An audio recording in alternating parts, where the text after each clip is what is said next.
জ্ঞানের সাথী চ্যানেলে তোমাদের স্বাগত। আজকের ভিডিওতে বাছাই করা 40টি প্রশ্ন উত্তর আছে। বিভিন্ন চাকরি পরীক্ষার জন্য খুবই গুরুত্বপূর্ণ। ভিডিওটি শেষ পর্যন্ত দেখো, তা প্রয়োজন হলে নোট ডাউন করতে পারো। আজকের বিষয় মুর্শিদাবাদ জেলার। বর্তমান মুর্শিদাবাদ জেলার জন্ম কবে?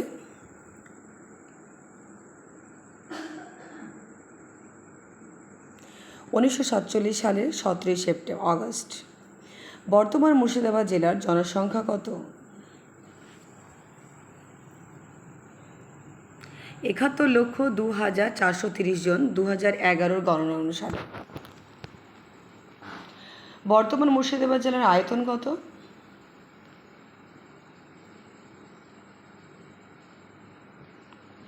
5,316.11 বর্গমিটার। বর্তমান মুর্শিদাবাদ জেলার প্রতি বর্গ কিমি জনসংখ্যা কত?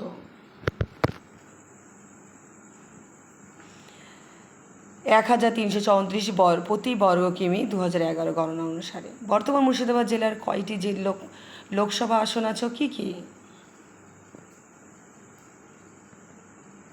3টি বহরমপুর, মুর্শিদাবাদ এবং জঙ্গিপুর। বর্তমান মুর্শিদাবাদ জেলার সংগ্রহশালা কোথায় অবস্থিত? জিয়াগঞ্জ।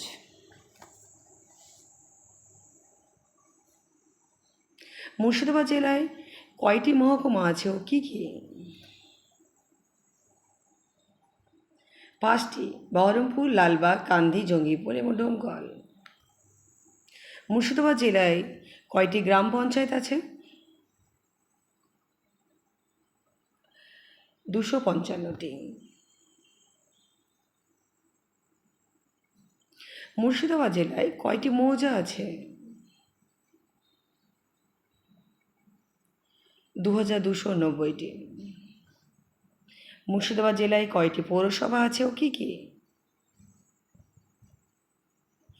6টি: বহরমপুর, বেলডাঙ্গা, মুর্শিদাবাদ, জিয়াগঞ্জ, আজিমগঞ্জ, কান্দি, জঙ্গিপুর এবং ধুলিয়ান। বহরমপুর টেক্সটাইল কলেজ কবে প্রতিষ্ঠিত হয়?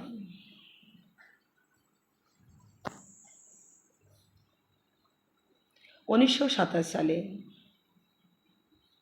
মুর্শিদাবাদ মেডিকেল কলেজ কবে প্রতিষ্ঠিত হয়?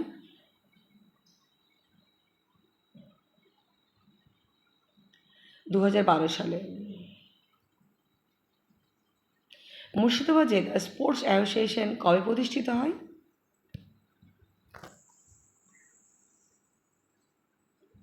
1943 সালে। রাঢ় কথার অর্থ কী?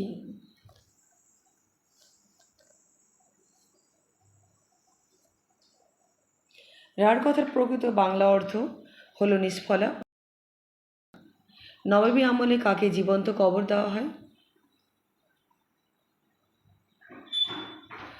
নবাব মুর্শিদকুলি খাঁর কন্যা আজীবন নেশাকে।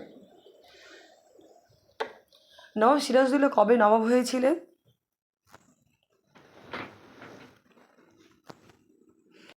10ই এপ্রিল 1756 সালে। নবাব সিরাজদৌল্লা কবে পরাজিত হন?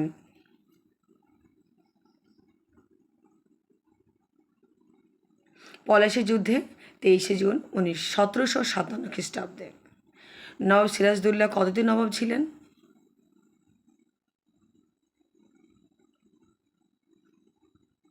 মাত্র 14 মাস। নবাব সিরাজদৌল্লার সমাধি কোথায় আছে?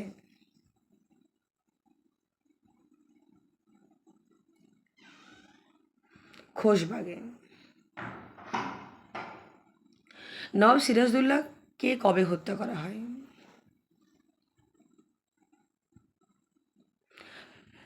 27শে জুন 1757 খ্রিস্টাব্দে।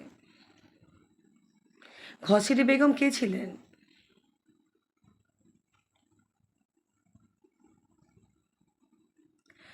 নবাব সিরাজদৌল্লার মাসিমা। নবাব সিরাজদৌল্লার প্রকাশ্য রাজসভায় কাকে চড় মারেন?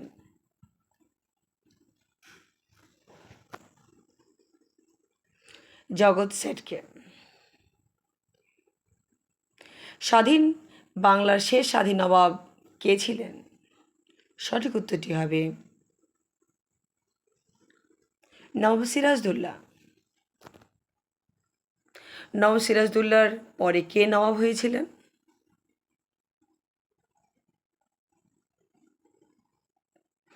নবাব মীর জাফর।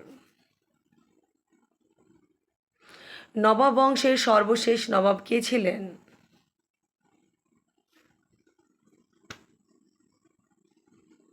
নবাব ওয়ারিস আলী মির্জা।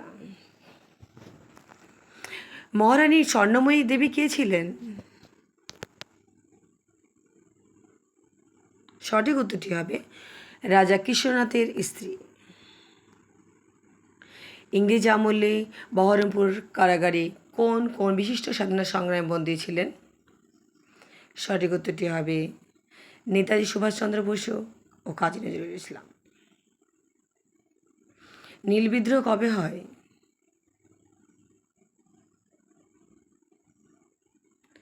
1859 খ্রিস্টাব্দে। বালুচরী শাড়ি আসলে কি? সঠিক উত্তরটি হলো বর্তমান মুর্শিদাবাদ সিল্ক আগে বালুচরী শাড়ি নামে পরিচিত ছিল। কাটরা শব্দের অর্থ কী? সঠিক উত্তরটি হবে কাটরা শব্দের প্রকৃত অর্থ বাজার। কাটরা মসজিদ কবে কে স্থাপন করেন?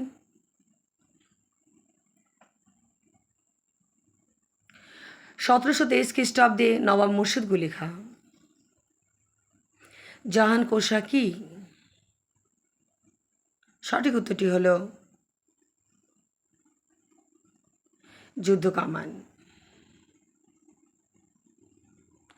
জাহান কোষা কামানের দৈর্ঘ্য কত?